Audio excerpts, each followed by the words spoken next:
សួស្តីអ្នកទាំងអស់គ្នាថ្ងៃនេះខ្ញុំនឹងចែករំលែកអំពីវិធីឆុងតែបៃតងក្រូចឆ្មាចំណុះ1លីត្រគ្រឿងផ្សំរបស់យើងមានដូចជាតែបៃតងត្រានៀកជាមួយនឹងតែបៃតងត្រាមេដៃជាងចំពោះតែនេះដែរគឺក្បួនគេគឺត្រូវលាយតែមេដៃ2កញ្ចប់ក្លុកលាយជាមួយតែត្រានៀក1កញ្ចប់នាងខ្ញុំអត់បានលាយបង្ហាញទេដោយសារតែនាងខ្ញុំមានតែលាយស្រាប់រួចហើយ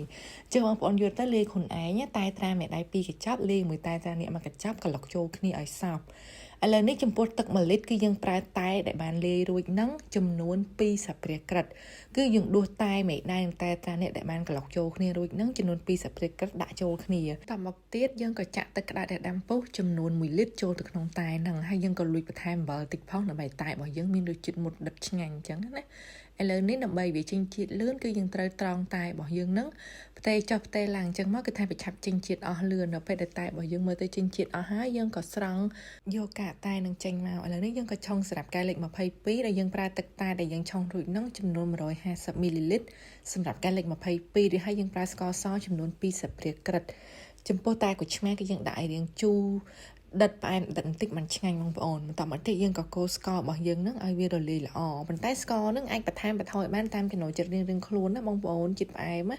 ឥឡូវនេះយើងក៏ប្រើជាមួយនឹងទឹកក្រូចឆ្មាដែលយើងបានច្របាច់រួចអាចជាតែក្រូចតែក៏បានក៏ក្រូចឆ្មាយើងធម្មតាក៏បានដែរដែលយើងប្រើទឹកក្រូចឆ្មាដែលច្របាច់រួចចំនួន20មីលីលីត្រសម្រាប់កែវលេខ22តែបើសិនបងប្អូនចូលចិត្តជូរទេដាក់ត្រឹម15មីលីលីត្រក៏បានដែរសាច់ចំណូលចិត្តបងប្អូននេះណាតែបន្តិចយើងក៏កូរល្បាយហ្នឹងឲ្យវារលាយចូលគ្នាល្អមករួចហើយយើងក៏យកកែវលេខ22មកយើងដួសទឹកកកដាក់ឲ្យពេញមកកែវលេខ22ហ្នឹងមករួចហើយយើងក៏ចាក់ល្បាយតែក្រូចឆ្មារបស់យើងដែលបានលាយមុនហ្នឹងចូលមកជាការស្រេចជាចុងក្រោយបើសិនជាយើងមានចំណិតក្រូចឆ្មាឬក៏លឹកជីអង្កាមក៏យើងអាចដាក់បន្ថែមបានណាបងប្អូនដើម្បីដេកកែវមើលទៅតំណងឥឡូវនេះតែក្រូចឆ្មាចំណុះ1លីត្ររបស់យើងក៏បានរួចរាល់ហើយបងប្អូនចំពោះបងប្អូនដែលចង់ច្រើនជាងនឹងចង់ឆុង2លីត្រ3លីត្រអាចគុណតាមនឹងបានហើយចំពោះតែនេះដែរឆុងហើយគឺយើងអាចខ្លះសេក្នុងទូទឹកកកបានដល់មួយអាទិត្យក៏អត់ខូចដែរណាជាចុងក្រោយសូមអ្នកទាំងអស់គ្នាជួយចុច like page ឬក៏ជួយ subscribe channel YouTube ម្នាក់មួយផងដើម្បីទទួលបានវីដេអូថ្មីៗជាច្រើនទៀតអរគុណច្រើនអ្នកទាំងអស់គ្នា